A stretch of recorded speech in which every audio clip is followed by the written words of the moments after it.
En ce temps-là, Marie-Madeleine se tenait près du tombeau, au dehors, tout en pleurs. Et en pleurant, elle se pencha vers le tombeau. Elle aperçut 2 anges vêtus de blanc, assis l'un à la tête et l'autre aux pieds, à l'endroit où avait reposé le corps de Jésus. Il lui demande: Femme, pourquoi pleures-tu? Elle leur répond: On a enlevé mon Seigneur et je ne sais pas où on l'a déposé. Et en dit cela, elle se retourna. Elle aperçoit Jésus qui se tenait là, mais elle ne savait pas que c'était lui. Jésus lui dit: Femme, pourquoi pleures-tu? Qui cherches-tu? Le prenant pour le jardinier, elle lui répond: Si c'est toi qui l'as emporté, dis-moi où tu l'as déposé, et moi j'irai le reprendre. Jésus lui dit alors: Marie. S'étant retournée, elle lui dit en hébreu: Rabboni, c'est-à-dire maître. Jésus reprend: Ne me retiens pas, car je ne suis pas encore monté vers le Père. Va trouver mes frères pour leur dire que je monte vers mon Père et votre Père, vers mon Dieu et votre Dieu. Marie-Madeleine s'en alla, donc annoncer aux disciples: J'ai vu le Seigneur, et elle raconta ce qu'il lui avait dit. Parole du Seigneur. Voilà.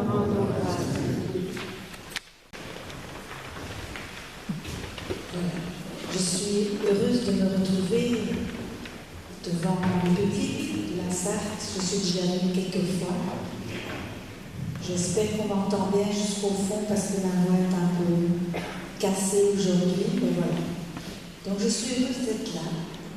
Et la présentation ayant été bien faite et complète, je ne vais donc rien ajouter, si ce n'est que c'est toujours intéressant quand quelqu'un prend la parole, surtout sur un texte d'évangile aussi important, de savoir d'où part sa parole.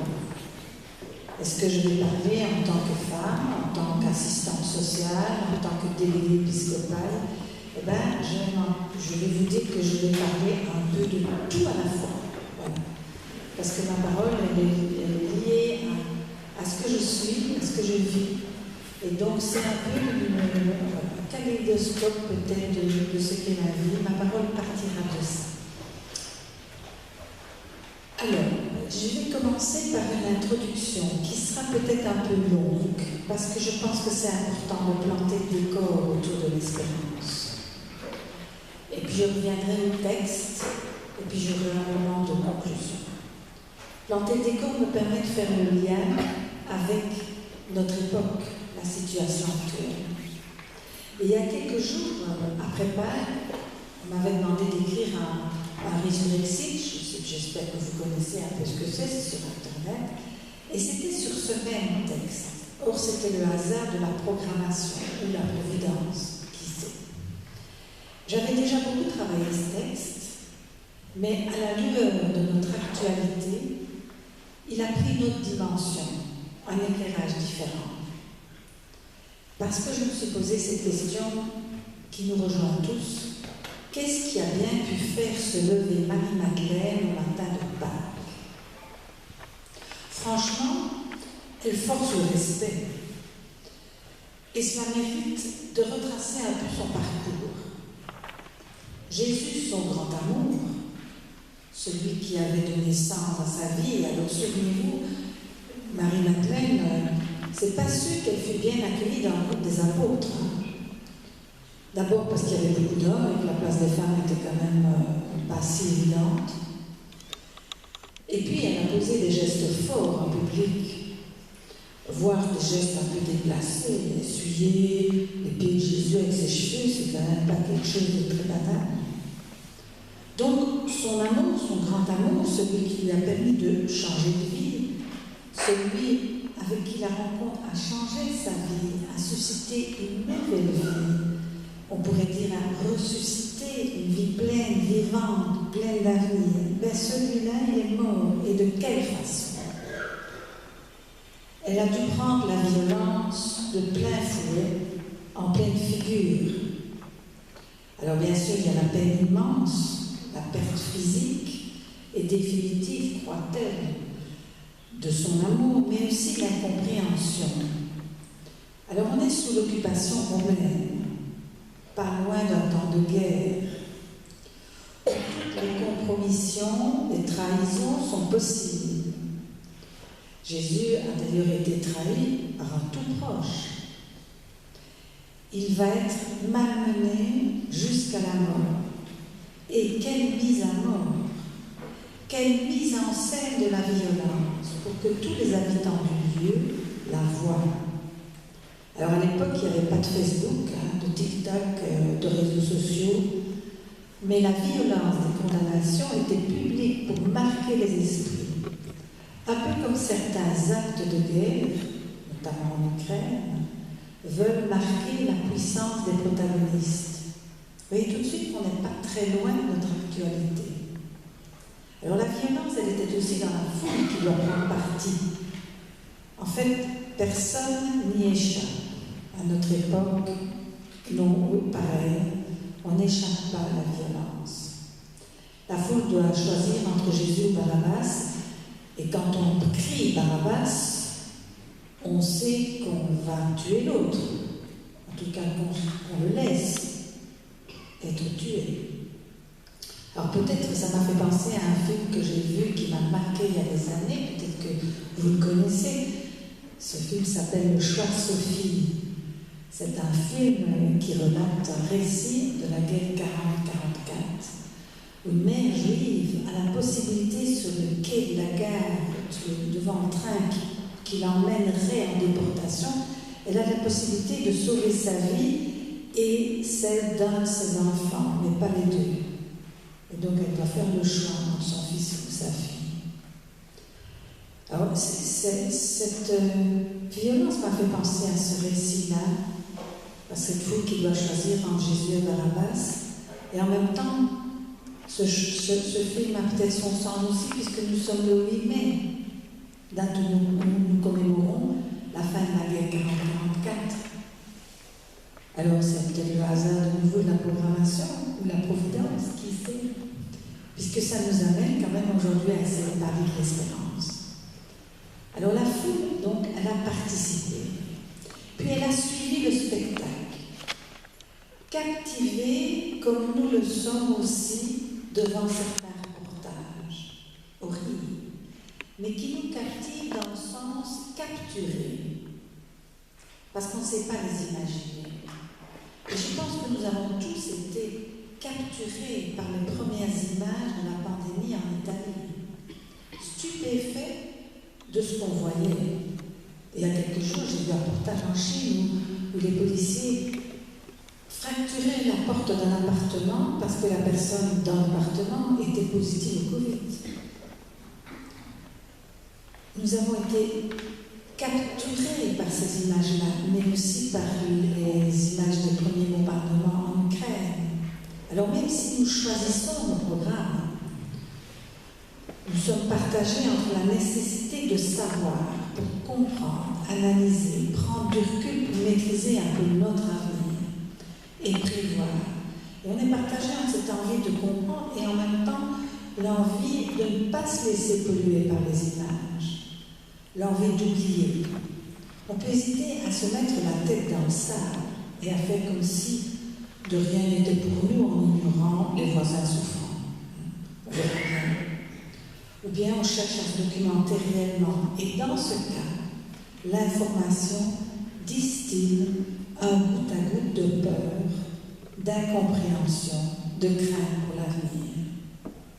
Voilà pourquoi, parce que nous sommes dans une situation anxiogène depuis 2 ans, avec la pandémie et la guerre proche, parce qu'en tant que chrétiens et citoyens du monde, on a le devoir de comprendre le monde dans lequel on vit, de prendre les décisions à notre portée les plus ajustées possibles. On ne peut pas fermer les yeux à la violence, à la peur. Mais alors, comment garder l'espérance? Quand j'ai choisi mon sujet il y a 2 ans, puisque la pandémie est passée par là, je ne savais pas qu'il prendrait une importance si particulière dans l'histoire du monde. Je pourrais aussi ajouter le danger pour la planète avec le réchauffement climatique. Voilà. Je ne vais pas ouvrir ce volet-là parce que je ne suis pas du tout spécialiste. Mais en fait, tout nous entraîne dans la désespérance, l'immobilité, la passivité, le abandon. Ou bien, profitons vite du moment pour moi, mes proches, ma petite famille, à l'opposé du message de Christ. Et quand on ne comprend plus et qu'on est dans la peine, à quoi se raccrocher pour se lever le matin, se lever, ressusciter? En fait, c'est bien cela qu'il s'agit dans nos vies. Qu'est-ce qui nous met en route et que nous transmettons à nos enfants comme force de vie, force d'espérance?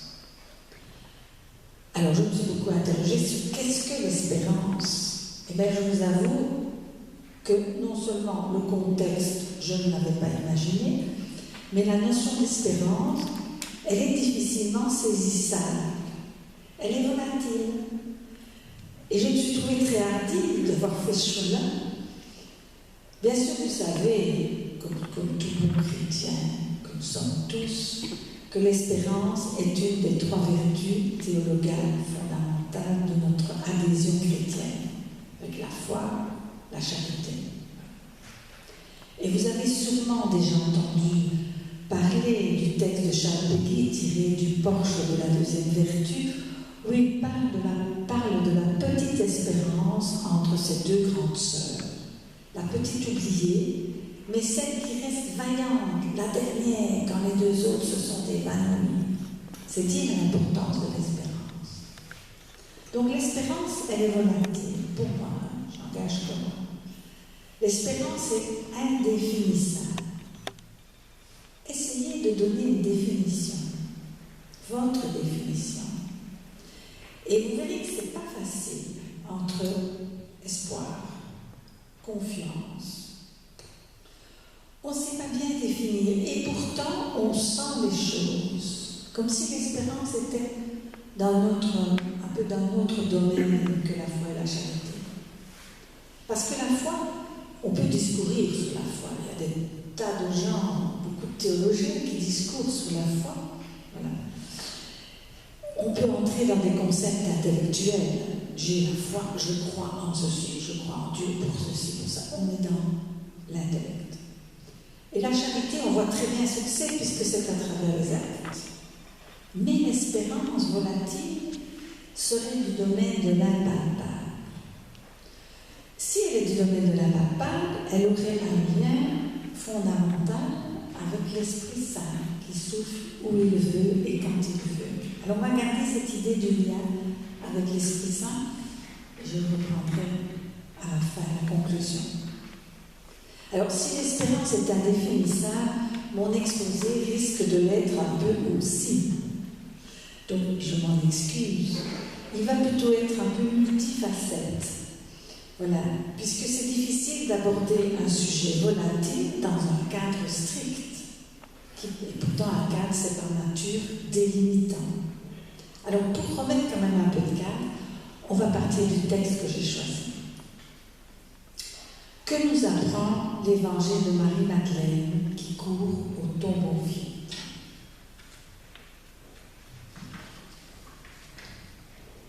Marie va au tombeau.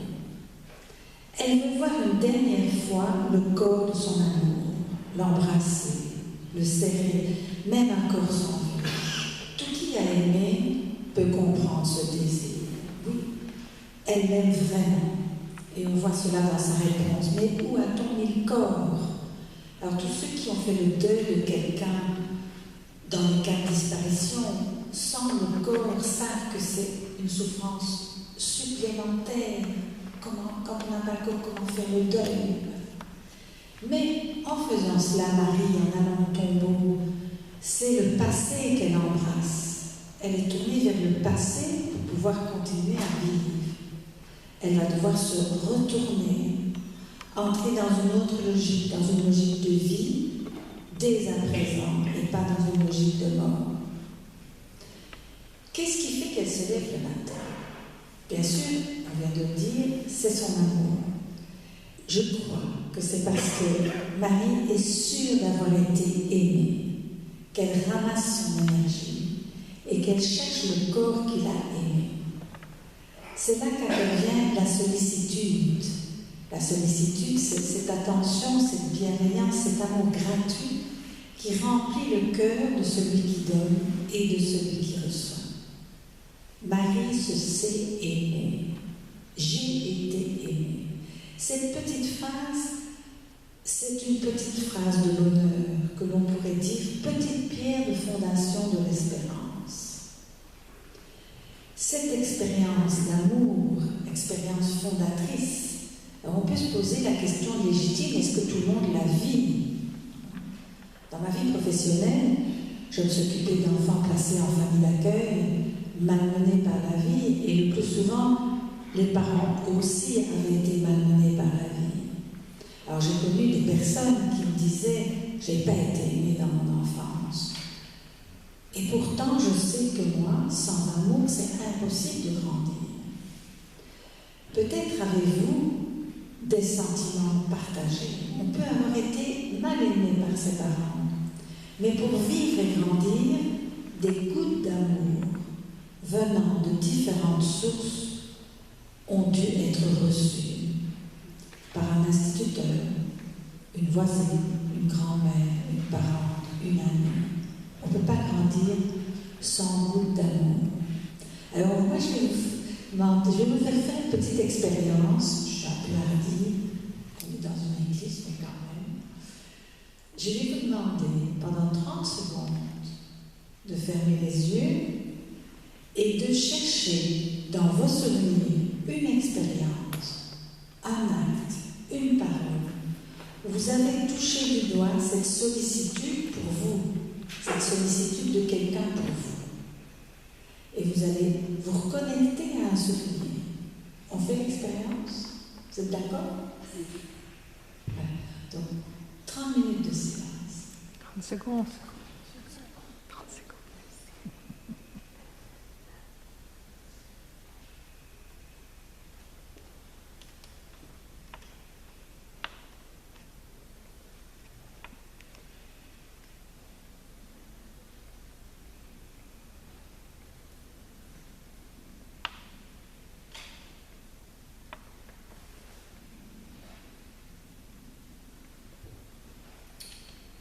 Voilà. J'espère que vous êtes reconnectés à un souvenir vivace, d'un moment qui marque, qui est inscrit dans votre mémoire comme une pierre sur laquelle vous pouvez bâtir. Bâtir votre espérance, un moment de sollicitude. J'ai été aimé. Et son corollaire, la phrase qui va avec la deuxième pierre, c'est « je vaux la peine ». Vous avez été aimé, parfois mal, parfois trop peu, même par des personnes éloignées qu'on n'attendait pas. Mais vous avez fait cette expérience, et sur cette expérience, on peut bâtir une confiance, une espérance. Et la deuxième phrase de l'honneur, c'est « je vaux la peine ». Si on est aimé, on vaut la peine. Déjà, on se sent mieux, prêt à mordre dans la vie, et peut-être à rendre à d'autres cet amour simple, fait d'attention spontanée, et on se met à aimer la vie. Troisième phrase de l'honneur, la vie vaut la peine d'être aimée. Voilà. Si vous repensez à votre souvenir, vous verrez qu'il a un côté gratuit. La sollicitude est affaire de gratuité. La sollicitude a à voir avec le don. C'est pas pour rien que Jésus est un maître en sollicitude, lui qui est le don parfait.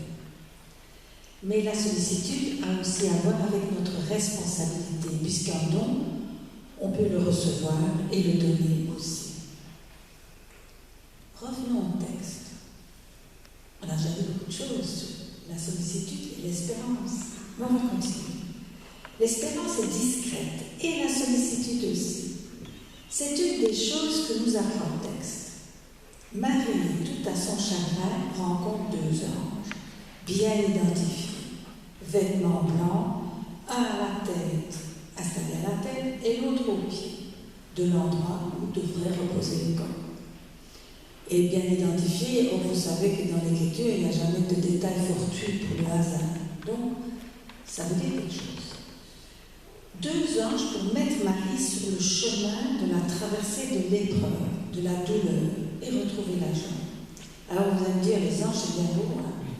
Ça existe encore. J'ai toujours envie de dire oui quand on pose cette question-là.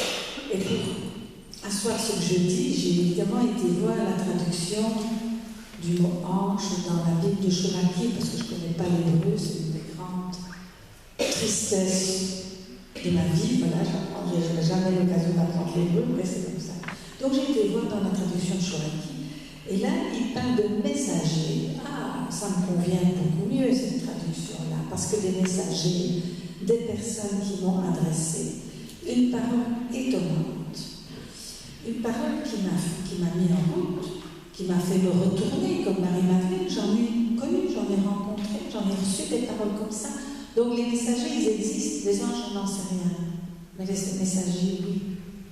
Et dans le texte, les messagers voient la détresse de Marie-Madeleine. Par 2 fois, dès le début du texte, on se dit qu'elle pleure. Et il l'interpelle. Pourquoi pleures-tu? Première démarche de sollicitude. Voir la détresse et poser la question, cette détresse. Ne pas faire comme si on ne la voyait pas. Ne pas avoir peur de ce que ça peut déclencher. Or, c'est quand même étonnant. Souvent dans la vie, dans nos relations, dans nos rencontres, on voit des gens qui ne vont pas bien, et puis on se dit à soi-même, on n'ose pas nécessairement lui dire, tiens, ça fait du bien qu'on nous pose la question. Et quand on pose cette question, pourquoi pleures-tu? On est sur un pied d'égalité, il n'y a pas de jugement. On attend c'est une vraie question qui attend une réponse. Un vrai questionnement d'égal à égal, femme, pourquoi pleures-tu? Alors elle répond, on a enlevé mon Seigneur et je ne sais pas où on l'a mis, toujours dans son prisonnier de son passé, tourné vers le passé. Mais tout de suite après, et c'est la question qui l'a fait se retourner, elle se retourne. Et elle voit le Christ qu'elle prend pour le jardinier qu'elle ne reconnaît pas. Je ne sais pas ce qui s'est passé là. Mais ce que je sais, c'est que c'est la question des messagers qui a fait qu'elle se retourne. C'est la parole des messagers qui induit la rencontre, qui la met en chemin vers la rencontre avec le Seigneur. C'est cette sollicitude qui lui fait entrevoir, espérer une autre réalité. Cette parole de sollicitude ou le geste de sollicitude, gratuit, adapté à la personne, respecté pleinement, l'ouvre à l'espérance, l'amène à voir plus loin que l'ici et maintenant, à voir plus loin que les limites de la situation. Je fais un petit détour, petite parenthèse dans ce que j'ai envie de vous partager autour de... J'ai beaucoup parlé de la parole de sollicitude, mais je voudrais parler un tout petit peu du geste de sollicitude, parce que parole et geste, c'est les 2 faces d'une même réalité. Quand je plonge dans le souvenir, comme je vous ai fait faire tout à l'heure, d'un moment, d'un geste de sollicitude, une parole de sollicitude que vous avez reçue, personnellement, j'ai toujours un geste qui me vient à l'esprit. Il y a quasi une 30aine d'années, j'ai dû subir une première opération. Je n'avais jamais été opérée, comme beaucoup de gens, on est quand même un peu inquiets. Ce n'était pas une opération grave, mais voilà. Et pas de veine, me voilà sur la table d'opération, il y a certainement beaucoup de gens quand j'ai été opérée ici. Et il fait froid, vous grelottez sur la table, vous êtes entouré de choses un peu bizarres, et puis vous avez les infirmières. Et pas de veine, le chirurgien est en retard. Et on attend 10 minutes, au moins, mais moi j'ai pas marron, mais c'est très long. Et une infirmière, personne ne m'a dit il est en retard. Et puis on vous laisse là comme ça, c'est un corps qu'on va ouvrir, voilà, voilà. Mais j'ai une infirmière qui est venue près de moi, qui n'a pas dit une parole et qui m'a juste fait ça. Elle m'a caressé la joue. Ce geste, je ne l'ai jamais oublié. Geste de sollicitude.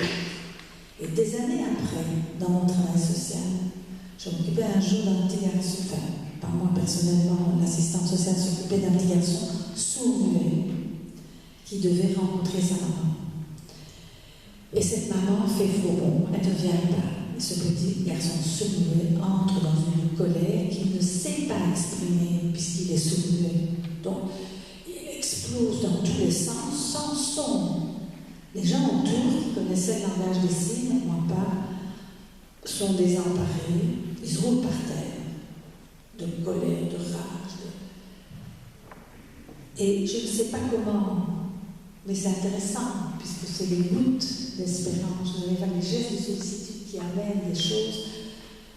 Je me suis accroupie et je lui ai fait le même geste que l'infirmière sur la joue. Il s'est calmé instantanément. Instantanément, il s'est mis à pleurer. La crise était passée. Geste de sollicitude, ça a autant de poids pour moi que les paroles. Voilà. C'était une petite parenthèse. Bon, on revient à notre texte. La parole de sollicitude ou le geste est fondé sur l'espérance que la personne est capable de se retourner, de passer du passé à l'avenir, d'entrer dans des perspectives de résurrection, d'une vie plus grande, plus forte. Et plus surprenant encore, Jésus reprend les mêmes paroles avant que Marie le reconnaisse. Femme, pourquoi pleures-tu? Donc c'est les mêmes paroles que les anges, ou que les messagers. Et il ajoute, qui cherches-tu? Là aussi j'ai été surprise en analysant le texte, parce que quand quelqu'un est un peu perdu, quand on est en mal de sens, on a plutôt envie de lui dire, que cherches-tu? Mais Jésus dit, qui cherches-tu? Jésus l'amène à faire le pas suivant. Qui cherches-tu? C'est une question fondamentale pour notre foi chrétienne qui est basée sur la relation à Dieu, personne vivante, et non pas un concept intellectuel. Et Marie, elle ne comprend toujours pas, et elle répond de façon très possessive, dis-moi où il est que j'aille le prendre. Et c'est seulement quand il l'appelle par son prénom qu'elle entre dans une autre compréhension de son expérience de vie, en s'appuyant sur l'amour qu'elle a reçu. Dans ce mot Marie que Jésus lui adresse, c'est tout le poids de l'affectif qui est là. Alors qu'est-ce qui se passe entre eux? Le texte ne nous dit pas vraiment. Je n'étais pas là, je n'en sais rien. Je sais voir et je sais prendre ce qui m'intéresse des dernières paroles du Christ, qui sont vraiment une leçon d'espérance. Il lui dit, ne me retiens pas, ce qui veut dire, je dois aller mon chemin. Parole de liberté pour Jésus, mais aussi pour Marie, qui doit continuer son chemin. Ne me retiens pas, ne reste pas braqué sur le passé. Après ça, il lui dit, va trouver mes frères pour leur dire. Voilà Marie orientée vers l'avenir, la voilà digne d'une mission, de confiance, la voilà envoyée, missionnée. Mais les mots les plus importants sont les derniers du message du Christ. Je monte vers mon Père et votre Père, vers mon Dieu et votre Dieu. Alors ces mots situent Marie et tous ses frères qu'elle va les rencontrer dans le plan de Dieu. On est très loin de la démarche humaine de Marie à l'arrivée au cimetière, pleine d'un amour exclusif et enfermant pour son Jésus. Ce message, cette dernière phrase du Christ, résonne toujours à nos oreilles comme un message fondamental de notre foi. Je monte vers mon Père et votre Père, vers mon Dieu et votre Dieu. Ces paroles-là nous inscrivent tous dans le plan de Dieu, encore, ici et maintenant. Alors si ça, ce n'est pas une source d'espérance, je n'y comprends plus rien. Ce savoir inscrit dans le plan de Dieu. Alors que pouvons-nous retenir de ce texte? Rassurez-vous, j'arrive aux conclusions. De ce texte pour notre vie au quotidien. Qu'est-ce que j'espère que vous reteniez de toutes ces paroles que j'ai dites au-delà de mon enthousiasme et de mon plaisir à vous parler? La première chose que j'ai envie de vous retenir, c'est les 3 petites phrases de bonheur, fondement de la confiance en soi et de la confiance en l'autre, qui ouvrent à la sollicitude et à l'espérance. J'ai été aimé, je vaux la peine, la vie vaut la peine d'être aimée. c'est une antidote à la désespérance. La deuxième chose que j'ai envie de vous retenir, c'est qu'on peut être des messagers les uns pour les autres. Prenons exemple sur ces messagers.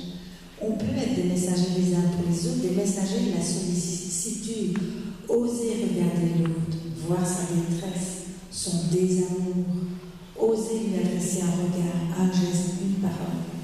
C'est parce que je crois en l'autre, un frère, enfant d'un même père, qui a le même potentiel de vie que moi, que je peux entrer dans la sollicitude et pas dans la domination de l'un par l'autre. Et dans mon travail d'assistante sociale, mes interventions étaient déjà basées sur le postulat que l'autre en face, la personne pour laquelle on doit aider, avait en lui le potentiel de prendre sa vie en main et de l'améliorer. Ça évite les postures de domination, d'être celui qui sait ce qui est bon pour l'autre, alors que lui a les clés d'amélioration de sa vie. Mais maintenant, en plus de cette croyance bien datée d'espérance, puisque l'autre a du potentiel, c'est bien là une source d'espérance, je l'accroche, cette croyance, à ma foi en Dieu, Père de tous, et en la certitude que le Christ n'est pas bon pour rien, mais qu'il nous ouvre à un plus de vie ici et après. Alors, si j'accroche ma démarche comme ça à ma foi en Christ, alors forcément la sollicitude ouvre l'espérance. Mon espérance prend racine dans la résurrection du Christ, dans ce combat de l'amour qui nous aime jusqu'à donner sa vie pour nous faire comprendre la racine de l'espérance, le sens de la vie, l'amour de Dieu pour tous. Et qu'en bout de course, malgré toutes nos peurs et tous nos égarements, l'amour vaincra la mort et toutes les formes de mort. Et on en a bien besoin à notre époque. Le titre de mon intervention est « La sollicitude est portée par l'espérance ». Et on a bien vu que la sollicitude ouvre l'espérance. Alors est-ce qu'on peut vraiment donner un sens, les dissocier, donner un sens à leur complicité? Je ne crois pas. Je pense que nous pouvons être des messagers qui osons une parole envers nos frères en désamour, osons croire en eux et dont l'aide à rechercher, à retrouver les trésors enfouis au fond d'eux pour les restaurer et ce faisant les aimer. Je nous souhaite d'enraciner notre foi dans l'espérance à travers la sollicitude et en reprenant une belle image développée par Saint Paul que vous connaissez probablement, l'image de l'encre du bateau. Saint Paul écrit « Nous avons cette espérance comme une encre pour l'âme ferme et sûre. » Et parce que nous serons visage de confiance, nous pouvons espérer tirer les jeunes générations dans l'espérance. Alors, soyons aussi imaginatifs, créatifs, en tant que messagers, appuyons-nous sur l'espérance et sur l'Esprit Saint. C'est agir de Dieu en nous et dans l'autre. L'Esprit Saint, il agit dans nous deux. Dans l'introduction, je vous ai parlé de l'espérance volatile qu'on peut définir, circonscrire, enfermer, un peu comme l'Esprit Saint. Et nous sommes souvent limités dans notre compréhension et souvent tournés vers le passé, comme Marie-Madeleine. Pourtant, l'espérance a à voir avec l'Esprit Saint. Je crois profondément à deux niveaux. D'abord au niveau de la sollicitude. Parce que pour que ma sollicitude rencontre vraiment les besoins de l'autre, il faut qu'elle soit inventive et adaptée. Et je crois aussi au niveau plus profond de la foi. Je crois que c'est l'Esprit Saint qui nous porte dans l'espérance. Et notre travail est de l'accueillir avec humilité. Il n'y a pas d'espérance sans humilité pour accueillir l'Esprit Saint et le laisser agir.